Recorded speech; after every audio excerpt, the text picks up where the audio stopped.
معاشر المسلمين وزمرة المؤمنين رحمكم الله.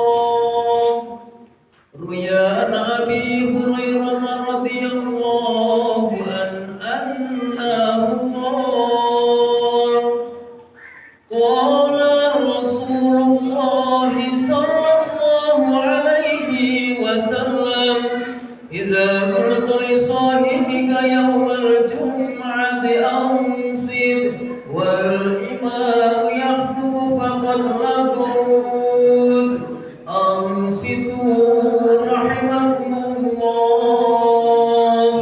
أنصتوا واسمعوا رحمكم الله، أنصتوا واسمعوا وأطيعوا جامعة رحمكم الله. اللهم صل على محمد، اللهم صل على سيدنا محمد، اللهم صل وسلم على سيدنا ومولانا محمد. اللهم قوم الإسلام من المسلمين والمسلمات والمؤمنين والمؤمنات ويسرهم على أمور الدين والدنيا والآخرة. رب اختم لنا منك في الخير ويا خير الناصرين برحمتك يا أرحم الراحمين. السلام عليكم ورحمة الله وبركاته. الله أكبر، الله أكبر، الله أكبر،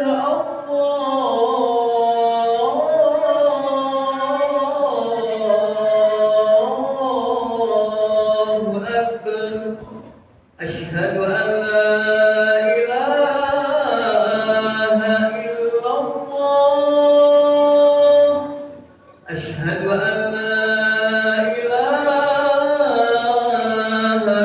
إلا الله، أشهد أن محمدا رسول الله، أشهد أن محمدا رسول الله. هيا على الصلاة،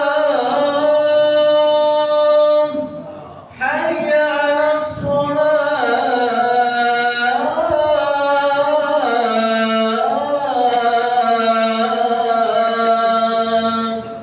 هيا على الفلاح، حي على الفلاح.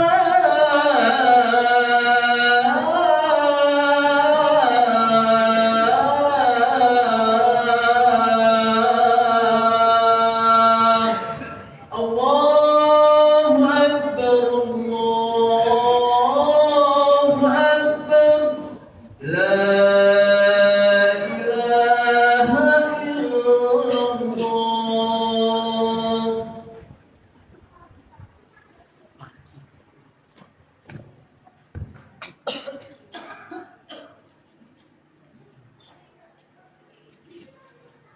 الحمد لله نحمده ونستعينه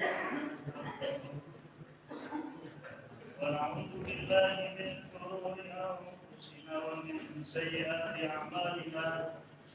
من يهد الله فلا مضل له ومن يضلل فلا هادي له. أشهد أن لا إله إلا الله الملك الحق المبين، وأشهد أن محمدا رسول الله صادق الوعد الأمين. اللهم صل على محمد، اللهم صل على سيدنا محمد، اللهم صل وسلم على سيدنا وحبيبنا وشفينا ومولانا محمد.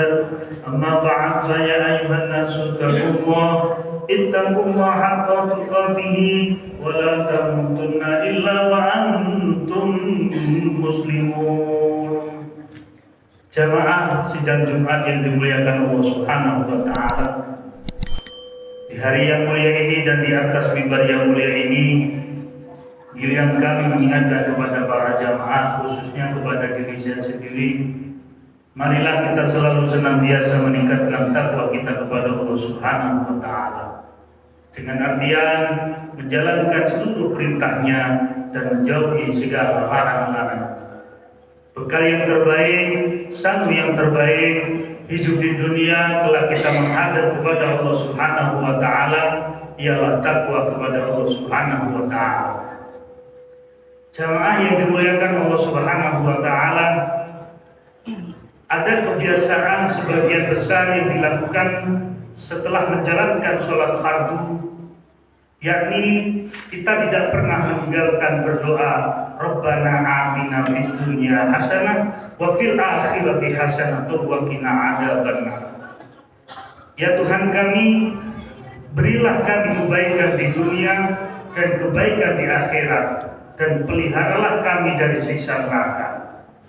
Jamaah yang dimuliakan Allah Subhanahu wa Ta'ala, pertanyaannya, bagaimana cara menggapai hidup bahagia? Tentu kita akan menjawabnya sesuai dengan tuntunan Allah Subhanahu wa Ta'ala dan Rasulullah Muhammad sallallahu alaihi wasallam.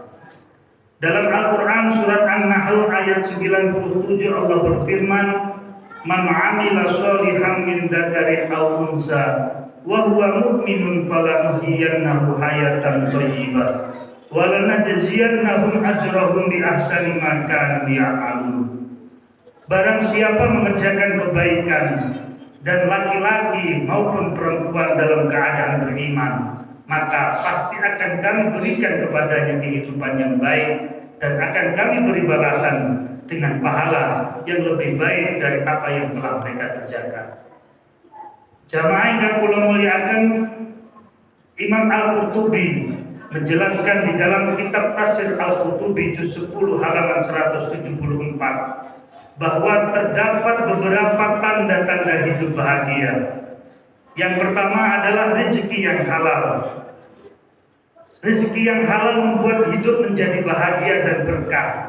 Segala urusan menjadi mudah, keluarga penuh sakinah mawaddah warahmah, dan putra-putrinya soleh dan solihah. Jiwa raga semangat untuk beribadah, harta melimpah ruah, bisa digunakan untuk haji dan umrah ke Mekah, serta ziarah kepada Nabi Muhammad sallallahu alaihi wasallam di Madinah dan meninggal dalam keadaan husnul khotimah. Rezeki yang halal menjadi pertanda seseorang hidup bahagia di dunia ini. Hal ini terbukti jika kita melihat beberapa contoh dalam kehidupan nyata, yakni sebuah keluarga yang serba pas-pasan, membesarkan putra-putrinya dengan serba kekurangan, namun dengan harta yang halal, alhamdulillah, berkah dan dapat untuk mengarungi kehidupan. Walaupun jika dirumuskan dengan matematika manusia tidak akan cukup, namun ketika dihitung dengan matematika Allah Subhanahu wa Ta'ala dapat menyukupinya. Bagaimana tidak jamaah? Jika sebulan penghasilan kurang dari 1 juta, harus menghidupi 5 anaknya, namun bisa cukup. Tidak hanya itu, karena berkah rezeki halal, anak-anaknya juga menjadi orang yang dapat dibanggakan oleh orang tuanya. Rezeki yang halal merupakan tanda hidup bahagia. Yang kedua, qanaah atau ridho dengan pemberian dari Allah Subhanahu wa Ta'ala. Dalam bahasa Jawa, qanaah itu disebut nrimo ing pandum, menerima terhadap bagian yang diberikan oleh Allah Subhanahu wa Ta'ala. Seseorang yang memiliki uang banyak, jabatan yang tinggi, harta yang melimpah ruah, namun tidak memiliki sifat qanaah, ia akan selalu kurang, serakah, rakus, dan tentunya hidupnya tidak bahagia. Nabi Muhammad SAW bersabda dalam hadis riwayat Imam Muslim dalam Sahih Muslim juz 2 halaman 730, qad aflaha man aslama wa ruziqa kafafa wa qanna'ahu Allahu bima atahu. Sungguh beruntung orang yang masuk Islam, diberi kecukupan rezeki dan diberikan qanaah oleh Allah Subhanahu wa Ta'ala atas apa yang diberikan kepadanya. Bagaimana agar kita bisa qanaah jamaah? Nabi Muhammad Shallallahu Alaihi Wasallam bersabda dalam sebuah hadis yang diriwayatkan oleh Imam Muslim, "Unduru ila man asfala minkum, wala tanduru ila man huwa fawqakum, fahuwa azdaru alla tazdaru nikmatullahi alaikum." Lihatlah orang yang ada di bawah kalian, jangan melihat seseorang yang ada di atas kalian. Hal tersebut agar kalian tidak meremehkan nikmat Allah kepada kalian. Sebagai contoh, seorang yang memiliki mobil harus bersyukur karena masih banyak orang yang naik motor dan tidak mampu beli mobil. Mereka yang naik motor harus bersyukur karena masih banyak yang naik sepeda dan tidak mampu beli motor. Orang yang naik sepeda juga wajib bersyukur karena masih ada yang berjalan kaki dan tidak mampu membeli sepeda. Begitu juga orang yang berjalan harus bersyukur karena masih ada yang tidak bisa berjalan, dan begitu seterusnya. Dan tentu saja orang yang memiliki sifat qanaah menunjukkan hidupnya bahagia dan tidak susah. Yang ketiga, taufiquhu ila ta'at, dalam artian mendapatkan pertolongan Allah Subhanahu wa taala untuk melakukan kebaikan, ibadah dan taat kepada Allah Subhanahu wa taala. Bagaimana agar kita mendapatkan pertolongan Allah? Allah Subhanahu wa taala berfirman, "Ya ayyuhalladzina amanu in tansurullaha yansurkum wa yusabbit aqdamakum." Hai orang-orang mukmin, jika kamu menolong agama Allah, niscaya Allah akan menolongmu dan meneguhkan kedudukanmu. Menurut Imam At-Tabari dalam tafsir Jami'ul Bayan juz 21 halaman 191, Allah akan menolong orang yang beramal sesuai dengan apa yang dicintai dan diridhoi oleh Allah Subhanahu wa taala, yaitu orang yang berjuang di jalan Allah, seperti orang yang menuntut ilmu, mengajar di lembaga keilmuan, orang yang memakmurkan masjid dan lain sebagainya. Mereka lah orang yang akan mendapatkan pertolongan Allah Subhanahu wa taala dan hidupnya akan diwarnai dengan kebahagiaan. Tanda yang keempat adalah merasakan manisnya beribadah kepada Allah Subhanahu wa taala. Disebut dengan halawat ta'at, yaitu merasakan manisnya ibadah dan taat kepada Allah Subhanahu wa taala. Nabi bersabda dalam sebuah hadis yang diriwayatkan Imam Al-Bukhari, "Salasun man kunna fihi wajada halawatal iman, ayyakuna Allahu wa rasuluhu ahabba ilaihi mimma siwahuma, wa ayyuhibbal mar'a la yuhibbuhu illa lillah, wa ayyakraha ayyauda fil kufri kama yakrahu ayyudafa finnar." Ada 3 orang yang dapat menemukan manisnya keimanan. Yang pertama adalah orang yang lebih mencintai Allah dan Rasulnya dibanding selainnya. Yang kedua, orang yang mencintai seseorang karena Allah Subhanahu wa taala. Dan yang ketiga, orang yang membenci untuk kembali kepada kekufuran sebagaimana ia benci dimasukkan ke nerakanya Allah Subhanahu wa taala. Dari sini dapat disimpulkan jamaah bahwa anjuran Rasulullah Muhammad SAW agar kita menggapai kebahagiaan di dunia dan akhirat adalah memperoleh rezeki yang halal, qanaah, nerimo ing pandun apa yang telah diberikan oleh Allah Subhanahu wa taala, mendapat pertolongan Allah dalam ketaatan dan dapat merasakan nikmatnya keimanan. Semoga kita semua selalu mendapatkan rahmatnya Allah Subhanahu wa taala agar kita menjadi manusia yang bahagia hidup di dunia dan akhirat. Amin amin ya rabbal alamin. Demikian khutbah ini, mudah-mudahan menambahkan ilmu bagi kita. Amin amin ya rabbal alamin. Barakallahu li wa lakum fil Qur'anil azim wa nafa'ani wa iyyakum bima fihi minal ayati wa dzikril hakim wa taqabbala minni wa minkum tilawatahu innahu huwal ghafurur rahim.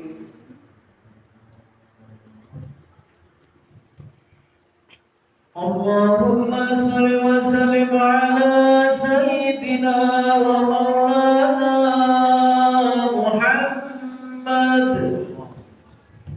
Alhamdulillahil wahidil qahhar al-azizil ghaffar mukawwiril laili 'alan nahar tadhkiratan likulil qulubi wal absar wa tafsiratan lidawil albabi wal intibar. Asyhadu an la ilaha illallah illallah rabbul alamin wa asyhadu anna Muhammadar Rasulullah rahmatan lil alamin. Allahumma salli ala Muhammad, Allahumma salli ala sayyidina Muhammad, Allahumma salli wa sallim ala sayyidina wa maulana Muhammad. Amma ba'd, fa ya ayyuhan nasu taqullah ittaqu haqqa tuqatih wa la tamutunna illa wa antum muslimun wa alamu anna Allah amarakum bada'a fihi bi nafsihi wa sanna bi malaikatil musabbihati qudsi wa qala Allah ta'ala wa lam yazal qailan alima inna Allah wa malaikatahu yusalluna 'alan nabi ya ayyuhalladzina amanu sallu 'alaihi wa sallimu taslima. Allahumma salli wa sallim wa barik. Allahumma salli ala Muhammad, Allahumma salli ala sayyidina Muhammad, Allahumma salli wa sallim ala sayyidina wa maulana Muhammad. Warḍal an ashabi Rasulillah ajma'in wa 'anil tabi'in wa tabi'it tabi'in wa man tabi'ahum bi ihsan ila yaumiddin wa 'alaina ma'ahum bi rahmatika ya arhamar rahimin. Allahumma ighfir lil muslimina wal muslimat wal mu'minina wal mu'minat al ahya'i minhum wal amwat. Allahumma barik lana fi umurina wa azwajina wa auladina wa sahih jasadana wa hasil maqasidana wa khtim alaina bi husnil khatimah wa khtim alaina bi husnil khatimah wa khtim alaina bi husnil khatimah ya Allah ya Allah ya Allah bi husnil khatimah. Rabbana atina fid dunya hasanah wa fil akhirati hasanah wa qina adzaban nar. Ibadallah inna Allah ya'murukum bil 'adli wal ihsan wa ita'i dzil qurba wa yanha 'anil fahsya'i wal munkari wal baghi ya'idukum la'allakum tadhakkarun. Fadhkurullaha 'azim yadhkurkum washkuruhu 'ala ni'amihi yazidkum wa la dzikrullahi akbar. Aqimis